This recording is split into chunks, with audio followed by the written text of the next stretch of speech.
Hi, and welcome to another weekly coaching session here in the Backyard Peace Project. And I'm joined by wonderful Carol, Marie, and Paul today. So thank you so much for joining us. Paul, last week you just got off a plane. This week it's your birthday, so your dedication is beyond all measure. So thank you so much for being here.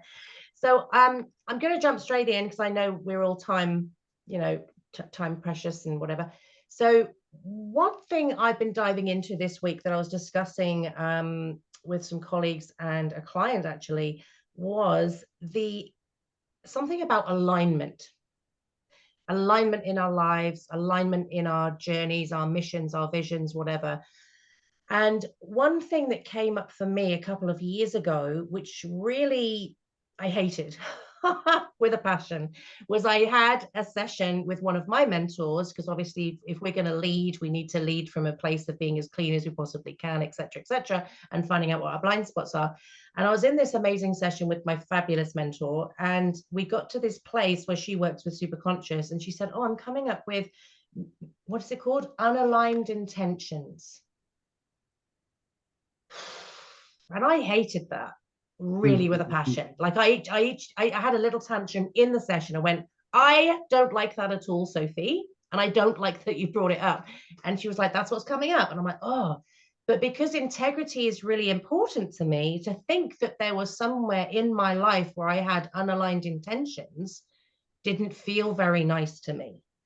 And so I sort of lent in with curiosity after I'd had my tantrum and sort of thought, okay, what is this then? Because it's obviously stopping me from my next level of growth. So what is this unaligned intention? Where is it? I need to identify it because it's actually not in alignment with who I want to be. And I realized that what I had done is I had strategically aligned myself with a couple who at first I had really, really strong boundaries with because they wanted me to basically counsel them and guide them and coach them, but they didn't want to pay me.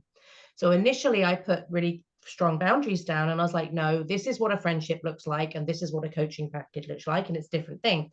But then there were some few shared experiences that were quite traumatic that we were going through together. And I kind of let my guard down a little bit. And it started going into me spending hours and hours and hours of my time really giving them free professional services because there was a promise that there was a great alignment and we were going to do great things together. And here's where the unaligned intention came in for me on this piece was I was giving when I didn't really want to give. That's a big red flag, right? Sometimes we can give and feel great about it, but there's times where you start building up a bit of resentment about it because you're like, actually, this is ridiculous. And also, like every time the phone would ping, my blood pressure would go up. And so I was starting to feel a lot of anxiety around it. I was starting to feel a lot of obligation. And it was my own doing. Like I didn't have boundaries in place. It wasn't their fault in the sense that I didn't give them boundaries. I didn't enforce them. But I had let my head take over my heart and my guidance because I thought this could be a good business strategic alliance here. And so I went against all of my instincts and carried on doing it. And that's the unaligned intention. And so I thought this is going to be super uncomfortable because now I need to rebalance this situation. And so I reached out, I sent a long message, took total responsibility for my part and just said, I think it's best that we go separate ways because this isn't in alignment now. We've gone beyond that. The lines have been blurred, etc. But I've appreciated this and I've learned this. And, you know, I tried to be as evolved as I possibly could be. It wasn't received brilliantly because obviously the people that don't want our boundaries are the ones that need it the most. And we did separate. One of us separated reasonably amicably and the other one not so much. And the next day I got a $10,000 sale that I wasn't looking for that just fell into my lap. And so that's not why I recalibrated my system, but it really got me thinking, and I was talking about it this week, about how important it is to connect with yourself so deeply and trust it. And so many people are in their heads. And one of the things that I do with my clients, and I know you guys do with your clients, is getting them out of their heads and into their heart, into their intuition, into their guidance. Just a light topic on a Wednesday morning as always, but I'd love to dive in and just unpack that a little bit because I do feel like it's a struggle that a lot of people have. I would love to jump in if that's okay, because I'm at the edge of my seat. It is so fascinating to me over and over again that a topic that has been popping up more and more, and then you pick exactly that topic each week. I'm like, oh my God, I just talked about that last night with an absolute beautiful person who I will be running a retreat with. So we sit together almost on a weekly basis now, going through things, and we talk about exactly that, the alignment topic. And the unaligned action is what got to me, because I love that you said that you were owning your part, because I think that was the discussion about last night. And I had a lady reach out to me through LinkedIn, and she wants to meet me. She wants to meet me. And I said politely what this is about, because I don't just jump on, let's meet. I would like to, I'm very mindful of my time and everybody else's. And kind of long story short, we ended up meeting, and instantly there was this beautiful connection that I felt. And it turned very quickly into I'm saving her, and she was going through stuff. And she treated me like her new best friend. We met 3 times in our lives. The first time to meet each other. The second time, because she was on the phone, she was in not a good state. And I like, jump on a train, come down, I'll spend a day with you. Took her to the waterfall, earthed her, just that's what I think you do when you hear somebody is not doing well. And I had time. So that added to that we are now best friends. And then she had nobody to celebrate her birthday with. I said, would you come to Cafe Sydney with me and celebrate my birthday? I was the only one there. And I have to admit, I did it because I felt sorry for her. And here is the first yellow flag, I would say. Um, there's nothing wrong with, going along. I think that anyway, there's nothing wrong with going along with you think, I don't want that person to be alone if I have time, etc. But he went more and more into red flag territory, where it was always about saving her, and we were not even friends. And I think what I would like to put out there for all of us here, everyone who's in a sort of helping profession would have experienced that a million times over, not just a couple of times in their life, where you come into a situation where you're like, I like that you said that, Cathy. This is friendship and this is coaching. And so often those lines blur. And the topic for me, and I think maybe also general, I would like to ask all of you here, is always boundaries. It's always boundaries. And then coming to the being honest to yourself part, I thought, okay, what do I get out of that?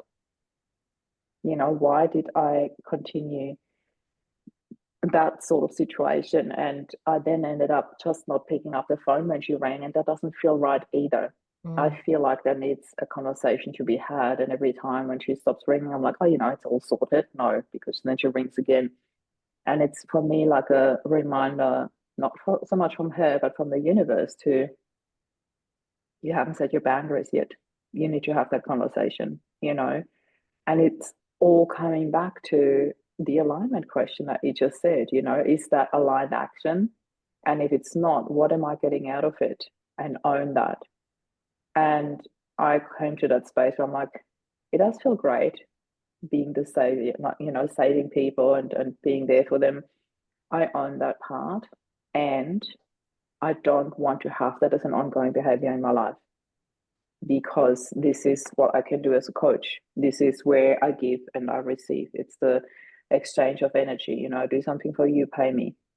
That's energy exchange has to happen. If it's just giving, giving, giving, and the only exchange I get is, well, it makes me feel great, it doesn't work in a long term. Am I wrong here? I'm just putting it out here. Like, I'm literally just sharing straight from my heart where I'm at with that situation. But it very much reminds me of the situation that you had with that couple. Yeah. I don't know. I just felt like I love that you brought that honesty piece in, like why am I actually doing it? What did I get out of it? And for you, there was probably also that hope of, what you were planning to do together, until it felt out of balance. And for me, I'm even questioning, I don't know, like there was no planning to do something together. There was no, I'm not even sure where that was going, but that treating me like her new best friend from the first moment just instantly felt wrong, because every phone call, and there were many, was always about her not feeling great and me pulling her out of it. And it went very unbalanced very quickly. And I'm like, I don't want to do this. For me, the question is like, how do you learn to set those boundaries in a loving way? Because almost every time when I set this boundary, the other side ends up completely retracting, pulling back, being annoyed, being grumpy, whatever, like it's never a positive reaction, or hardly ever. And that's But what puzzles me, because I really, not with her, but with everybody else where I set the boundary, I do it in a really loving and beautiful and very careful way as much as I can. but the fact that you're having to address the boundary in the first place, there's a misalignment. Do you know what I mean? Like if we're having Yeah. to put the boundaries in place. And I mean, this couple, like I spent way more time talking to them than I did my husband and children. Like it was intense. Do you know what I mean? And it was like really mad. Yeah. But I mean, I remember once in the where I live, there was a person in the village whose partner, who they hadn't been together a terribly long time, I think about 6 months, but even so, I was in love with Ian the minute I saw him across the dance floor, so it doesn't take long. Don't tell him that, obviously. I've got to keep some power. But he this person died, and then it was interesting, the reaction, because a few of the girlfriends of this person contacted me, hadn't spoken to me in about 3 years, and said, would you please help so and so, not professionally, just as a friend. And I was like, no, because I don't go to my carpenter friend and say, can you make me a rocking chair? Not professionally, but just as a friend. And so I feel like as healers, we have to be aware of this, because it comes naturally to us, and because we are very powerful in what we do. Sometimes it's expected.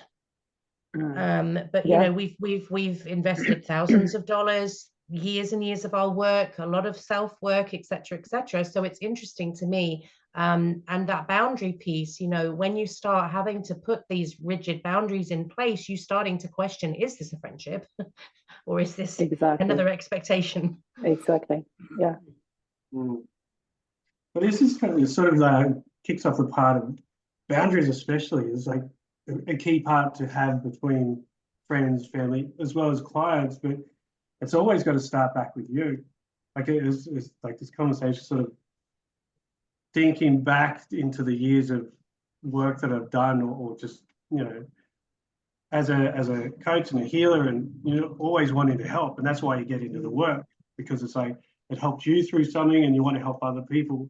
So if anyone says, I've got a problem, you're like, yes, when you're fresh out of the pipe and stuff, you're like, I want to give it to everyone. And the industry, when you're learning coaching, they say go and do free sessions for as long as you can until you learn what you do.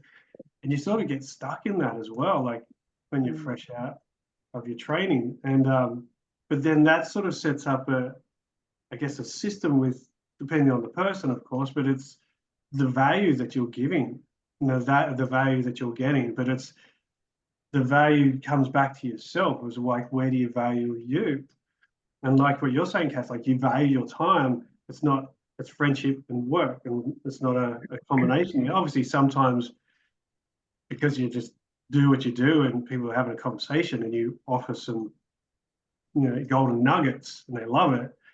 But at the same token, it's like, if you really, and getting to that point where you have that boundary and a respect for yourself and value yourself, you say, yeah, let's chat, but let's have a chat and book it in. You book in a session with me and go from there. You can have and set those boundaries straight up, even to the point of like if you have a contract, and give them that, and it's like, here's what we're going to go through.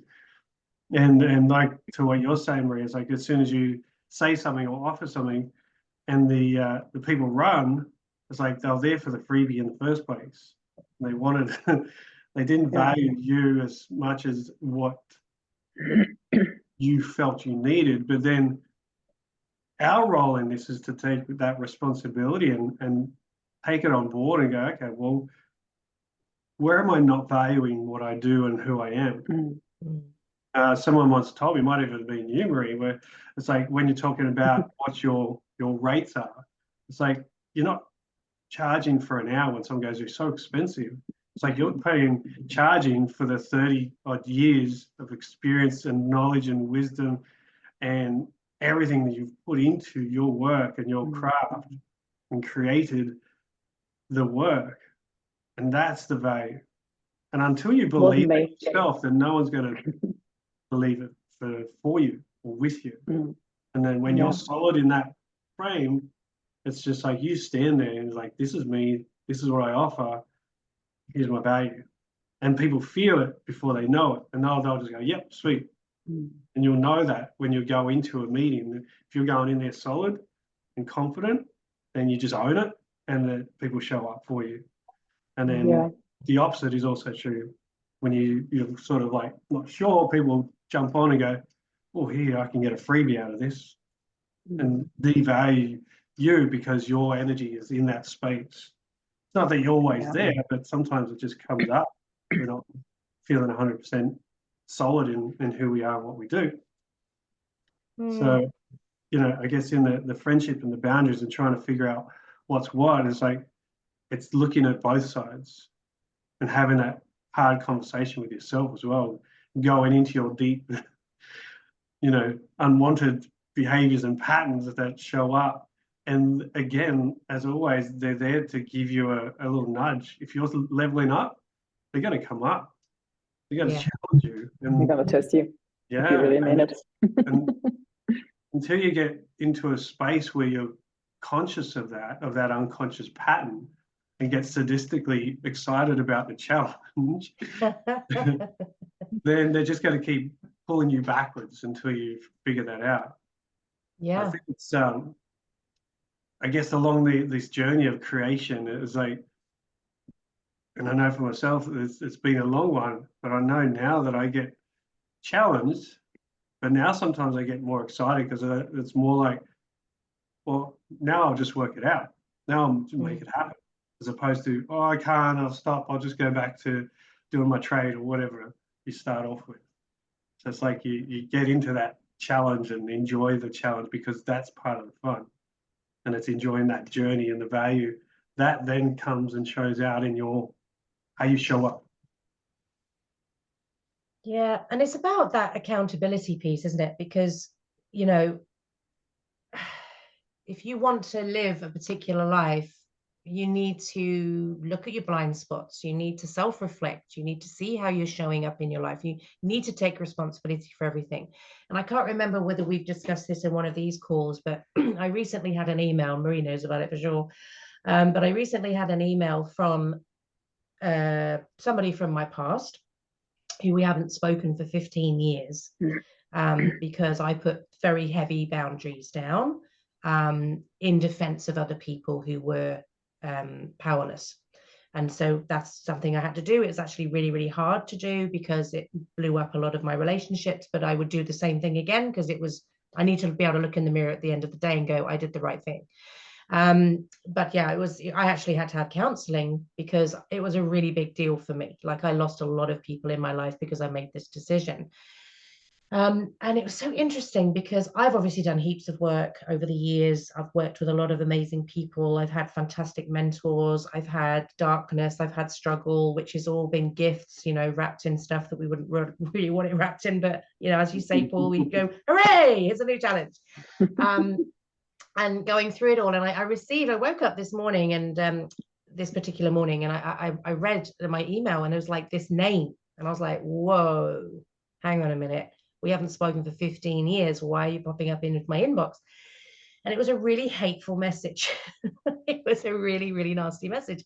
And it was basically saying, if I've been watching your stuff online, and if only people knew who you really were. And I was like, okay, now 15 years ago, if I'd have received that message, my stomach would have flipped. I'd have felt sick. My hands would have started shaking. I'd have hidden under the duvet for at least a month. But this time I felt completely neutral. because I actually felt sorry for the person who sent it, because I was like, wow, you have had zero growth in the last 15 years. You have not self-reflected. You've not taken any responsibility for your part in it. You're so busy blaming everybody else for your situation. Your situation is never going to change because the power is within you. And I feel like there's this real shift at the moment where people are stepping forward courageously to not wait for a catalyst, to not wait for a terminal diagnosis or a death or a redundancy or this big, catastrophic thing happening in their lives. They're actually choosing to lean in proactively with curiosity because they want to become the fullest version of themselves they can possibly be. And that does take courage, because even like I would consider myself to be relatively enlightened, and there's stuff that I did not look at for years because I didn't want to deal with it. But in the dealing with it comes this next level of progress, growth, strength, success. And I do feel like people are having a mass awakening, and they're leaning in with curiosity and seeking people like us out to unpack this stuff if their fundamental needs are met. I mean, there's people out there struggling to pay their bills. There's people out there struggling to, to care for their families. In which case, this is like the last thing that they're going to consider and prioritize right now. But even so, more and more people are realizing that the change begins with them. Carol, you do a lot of this work in the community. What have you been seeing? I do see that people are curious and that people want to grow, but there is always the fear that comes up, isn't there? The fear that comes, don't face that. We have our own blocks, and it can feel absolutely terrifying to face your stuff, isn't it? But that's where the dysregulation comes in, isn't it? Because like you say, when you're not in alignment and yet you're holding all this fear, that leads to a massive internal turmoil. And so if we're not in alignment, then, and we want to keep shoving it down, then it leads us to feeling really dysregulated. That takes you back to what you first talked about, Cathy, is am I in alignment with this? And I think people are realizing there's something going on with me, that I'm not in alignment. And it means that they do have to face the stuff. And I always absolutely celebrate anybody who puts their hand on the handle to walk through the door or blinks onto Zoom or whatever, to actually say, hey, I'm struggling. And you realize just how, that it's all to do with alignment, isn't it? We're not in alignment, we're dysregulated and we're in turmoil. So I think that there is a shift towards it, but there's also a shift of people. It's almost like there's this becoming more like the dark and light is becoming more separate. We've got like the likes of, this really right wing, hard, controlling sort of energy that feels dark and sinister. And then we've got this people turning towards healing and growth and empowerment. And it's almost, I feel like there's this, it's almost like I don't know if it's pulling apart, like, that the opposites, the magnets that push apart. That's what I keep it coming up with. I don't know if anybody else sort of believes that. People say, well, we're shifting to this, but I think there is a shift towards it. I think there is a shift, but there's the people who are fearful and want to be in control and don't like to see people rise up and be empowered. We're going to get more attacks from them because it threatens they want to believe that they're in alignment, but not. They're in, absolutely. They're in that push it down and blame everyone. And I think that's what you're getting, Cathy, is that pushback from that darkness that keeps wanting to go, how dare you shine your light? How dare you tell me I need to look at my stuff? They're frightened of it. Oh, So yeah, I totally. think there's both going on. Yeah. Yeah, definitely. And I think the last few years has probably brought that to light more so than ever. The challenge globally has been the catalyst for this change, I believe. From what I've seen and what, on both sort of spectrums is that compassion has come out. I remember when everybody came out of lockdown, everyone was like the stranger's like, oh, I see you, I see you. You went through the same thing as me. It doesn't matter where you were in the world, everybody went through it, and it wasn't great. And then there's also the other side of people staying in that space where we must follow the rules, we must keep going. And then it just created that divide. And it just spread the divide further. And so the guys that are looking for more empowerment are taking charge in that lead of, well, I realize that I've been told I have to do all these things, but I don't know if I believe it anymore. So now I have to readjust and reassess my life, internally and externally, to figure out who I really am, because I've been told I should have been this, or I'm not good enough to be that, or I need to be something that I'm not. And then the other side is like still in that, I guess, space of fear and doubt and disbelief, but also believing in their own reality of that. And so that controls or creates that conflict of interest. But at the end of the day, again, it's like the more sort of light that expands, and just, we're not doing this to force anyone into the empowerment. The more that we connect to people, and the more that people connect, is like that light gets bigger and bigger. So you're just planting little seeds and just helping that creation happen. Then the light gets bigger, and then what happens when you turn the lights on in your room? The darkness goes away, and there might be some shadows in the corners, but less of them. So less of a voice in that space, and then not that darkness will ever go away, because it's a contrast in our life as well. And then going into the alignment then people understand, and this is where the contrast gives you what matters to me most, where do I want to put my energy, what drains me, what energizes me, and how do I do that? And then figuring out through your own internal dialogue and energy system and emotional guidance system, that's where you find your alignment. And I always say, and keep it as simple as possible, it's like, if it feels good, do more of it. If it feels not so good, do less of it, or get rid of it completely if it doesn't align. And sometimes that gives you that space to listen to who you are and what really matters most. And then the alignment comes from that, because you're clear from the fear. What's interesting to me is when you're talking about the light and the darkness, what came through for me right then was, here's the mission for us, is how much can we extend into that darkness and support the people whose the structures they've always known and the rules they've always depended on are dissolving around them, and they've got nothing to hold on to. And I've had a few incidents over the last few weeks. Carol, I get you when you say that, you know, people are coming at me, and I get it. And I tried my hardest to respond with love. Obviously, I posted on my story the other day, I got that hateful text. And again, I felt sorry for the person who sent it. I genuinely did. I thought, gosh, you must be in such a horrible place in your life to be able to send that to me. And I mean, nothing about it. Like, I love curry, so that's not an insult to me. You know, there's so many things in the text, like, that doesn't bother me. Like, but I feel sad that you wanted to send that to hurt somebody. And then another thing, had an interesting experience, and obviously I'm interested in men, women, and children, and LGBTQI plus, obviously, but it's interesting how the stereotypical roles are shifting, and it's really rocking the foundations of a lot of people.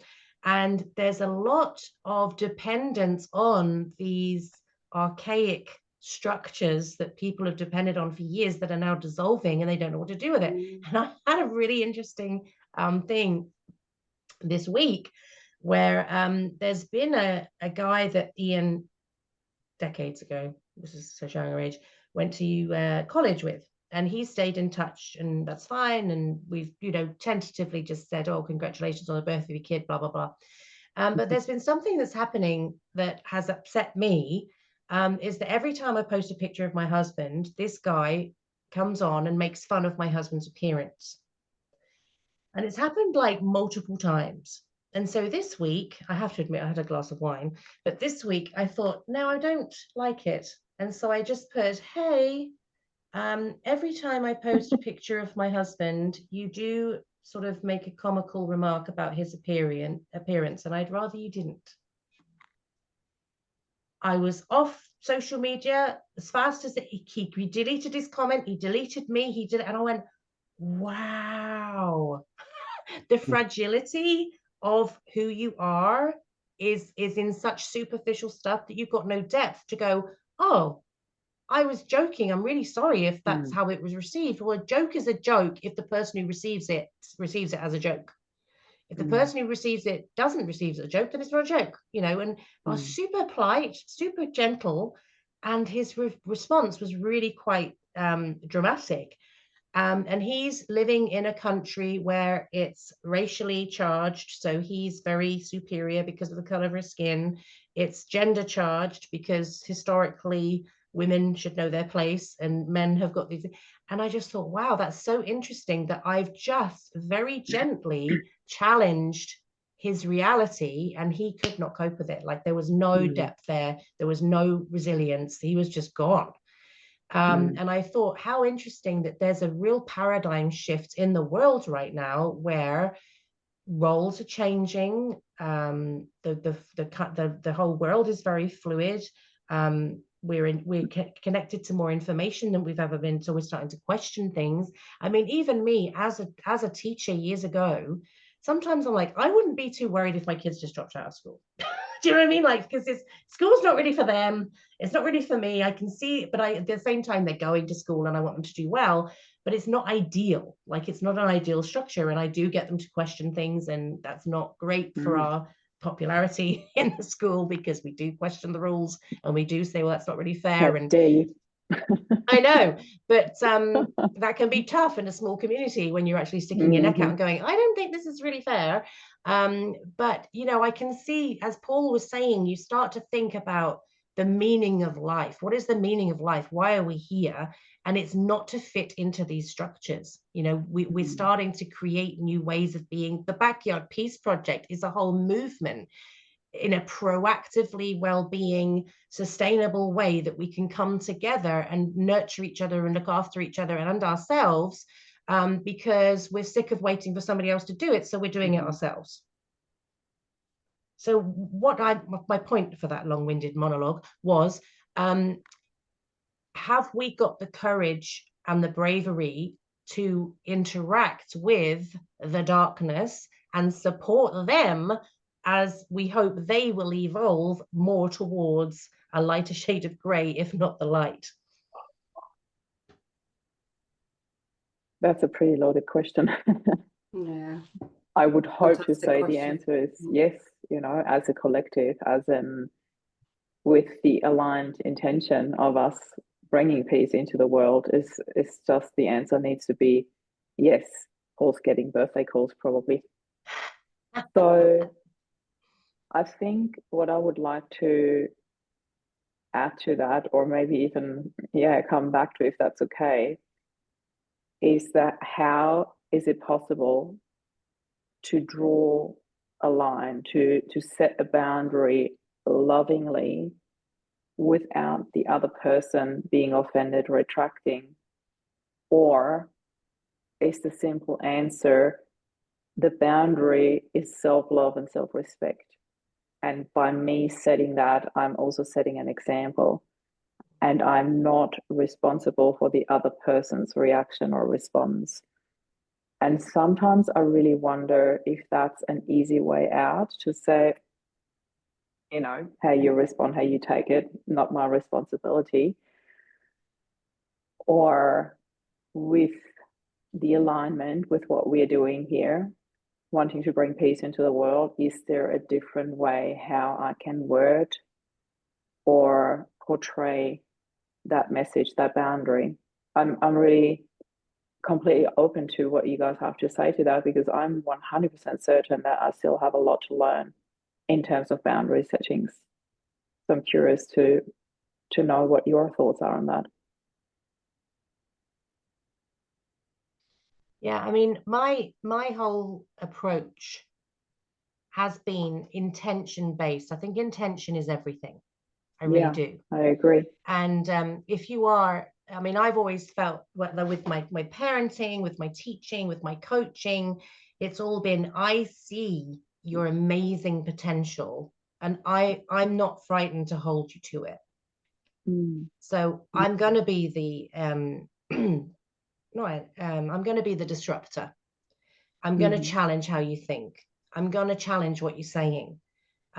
Because, you know, as your parent, that's my job. As your coach, you're paying me to do that. It's also my job. I'm not your friend. I'm here to illuminate your blind spots.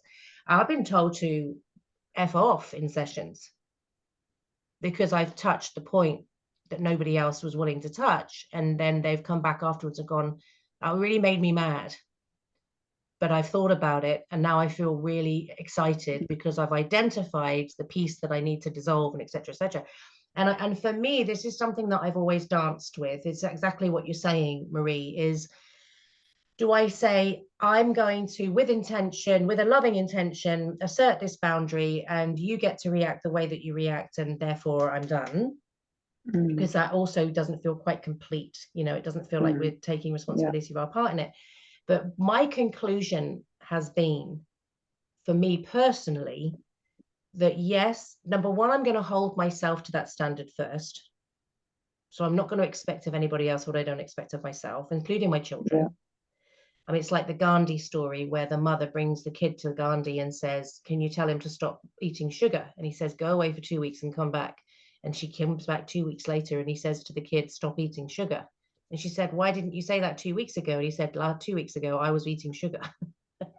So it's like, you know, live by example, right? And so that story really resonated with me. And so I've always felt, am I living to that standard before I try and hold anybody else to that standard?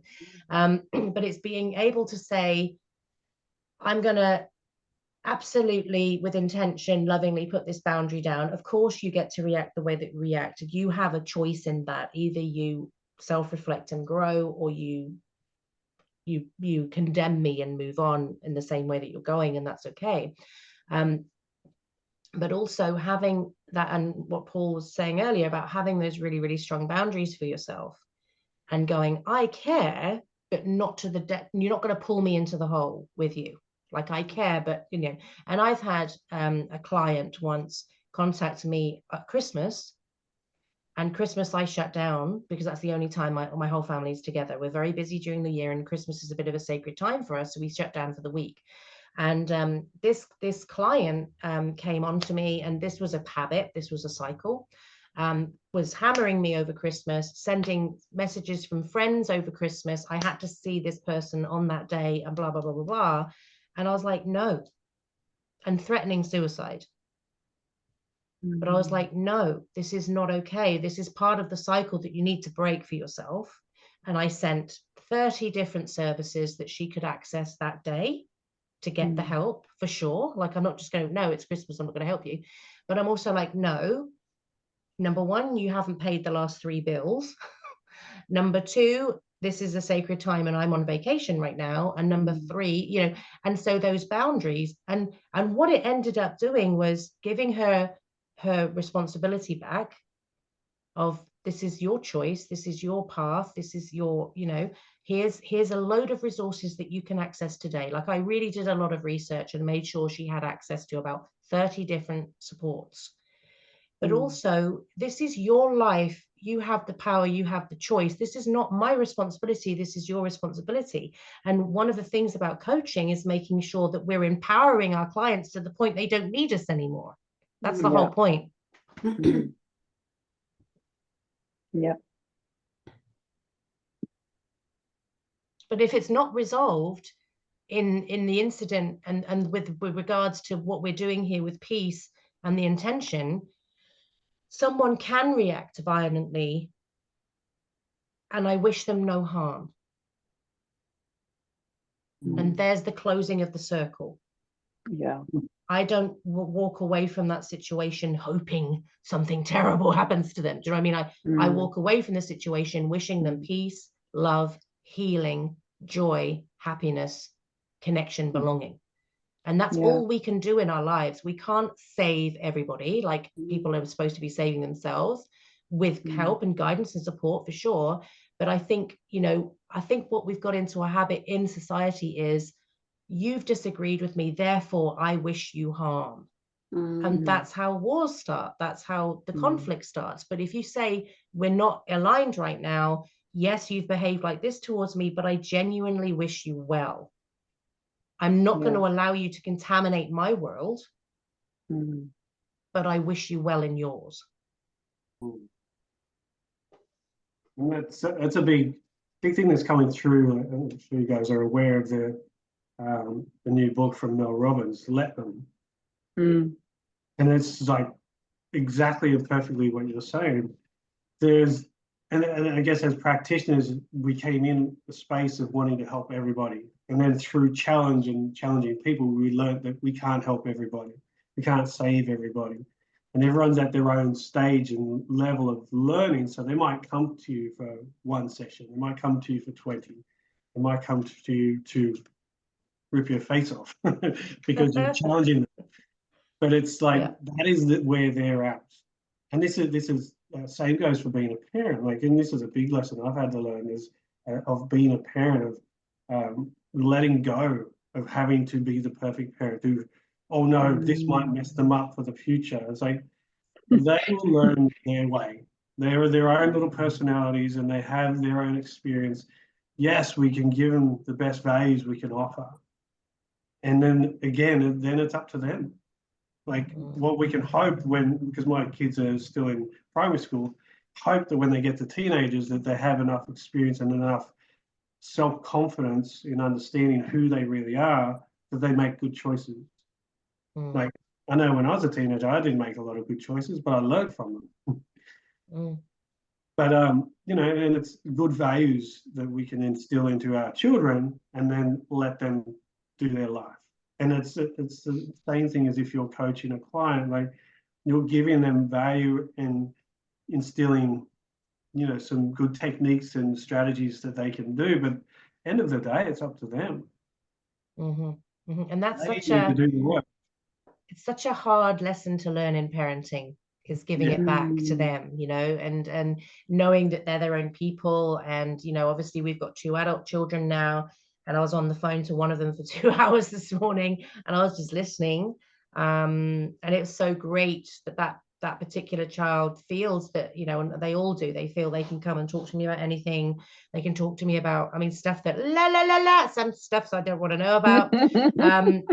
But they can come and they know they can vent, they can bounce, I can give perspective, I can give guidance, I can say, well, this is my take on it, but I don't know whether that's right for you, and all of those things. But then I never mention it again. Like, they can come to me and it's up to them to mention. It's not my thing to mention. So they know they can talk to me, and then I let it go and they can get on with their lives. And I don't expect them to do what I think they should do or anything like that. But it's really interesting about handing things back to people, because oftentimes we want to jump in, we want to protect, we want to do all of those things with our clients, with our kids, with whatever.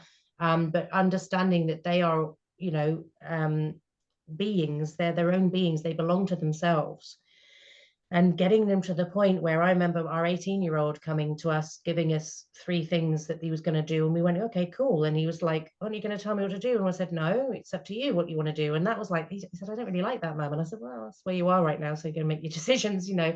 But it is interesting to be able to let go of the outcome and not expect them to become who we think they're going to become, but allow them to become who they're meant to be. And it is not always what we think. And, you know, it's hard, because I remember there was one time when one of my kids came out as bisexual, and they chased me around the house for about hours crying. And I was like, when they said, I can't tell you, can you stop following me then? You know, if you don't feel comfortable telling me, that's cool, but stop following me crying, because it's really starting to get a bit irritating now. And we had a bit of a laugh. But you know, they eventually told me, and I was like, oh, darling, gosh, we're the most relaxed, easygoing, live and let live household you're ever going to grow up in. Like, we love you as a person. But then interestingly, they developed a same gender relationship early stages, and I had quite a violent reaction to it internally. And I was like, ooh, I'm really disappointed in my reaction here. Like, I would say I'm really cruisy, I'm really open, I'm really very much let everybody unfold as they should. But why am I having this big reaction? And it took me a long time to figure it out. And I was really working on myself, trying to unpack it. And it's the person I didn't like the person. It wasn't the situation, it was the person. And once I'd realized that, I thought, okay, good, I can understand myself a little bit better. And as it was, this person ended up being a nightmare for my kid and was a real bully and was a real drama person and all of those sorts of things. And so, but it's interesting that things come up for us and we think, oh, why doesn't that feel comfortable like I thought it would in theory, right? Like we sort of have to lean in and go, oh, that's interesting. What does that say about me? But yeah, bringing your kids up is tricky, and they make decisions sometimes, and you think, I don't know what you're doing. I don't actually know who you are right now. But interestingly, when you do pour your love into them, Paul, like you're saying, and you do give them your values, like we were talking about the light and the dark. My daughter Sky came into my mind. She's 22. Tall blonde, legs up to her armpits, but fierce. Like sometimes I'm a bit scared of her, like we've created a bit of a monster because she's so full of herself and she don't know who she is. And there was this guy online bragging about the fact that he had an adult apprentice who they as a team had not bullied, name calling, just all the time, relentless. And this guy left the job. And he was going, oh, he's such a pansy, he's such a daisy, can't take it, and all the rest of it. And of course, Sky, being this warrior of protection of people, she jumped on and had this massive row with this guy.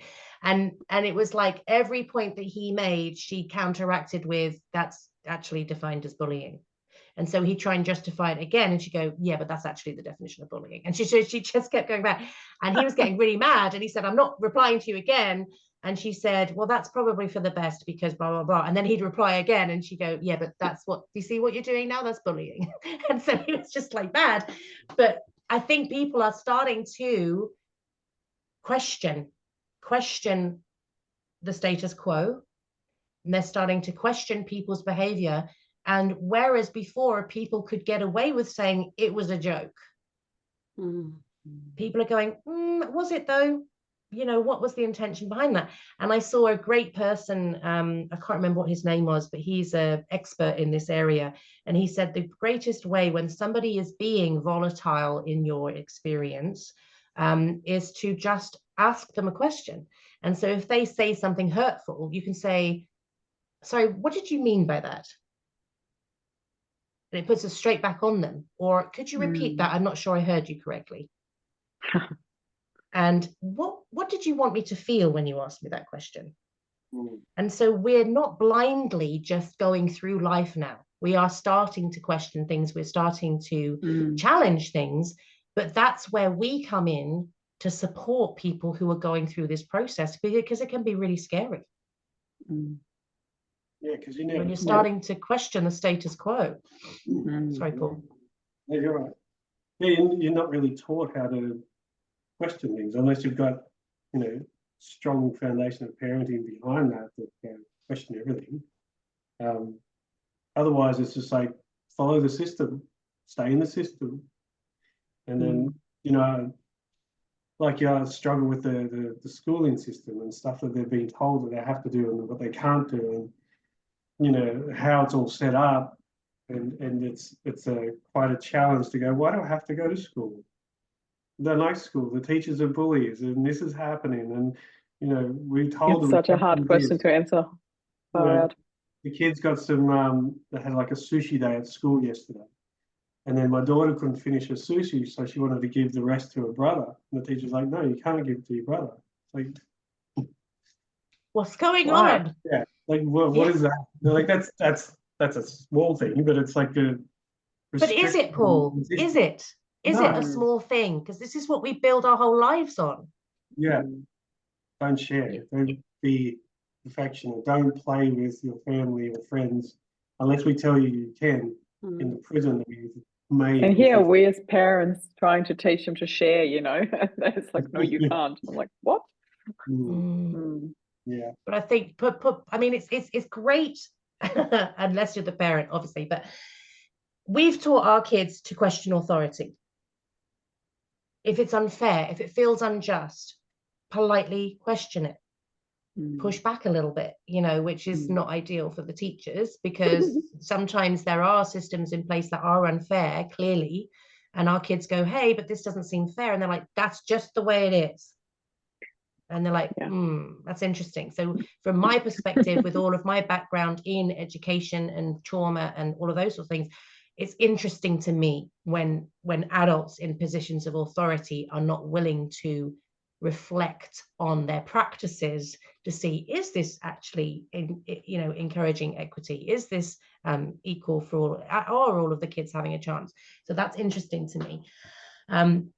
But there's an interesting thing with one of my kids that they got very heavily for somebody who was complete atheist, suddenly got very heavily into religion. Now, we're not into religion. I'm not against religion. For me, the philosophy we have in our lives is you can believe in anything that you want, as long as it doesn't hurt anybody else.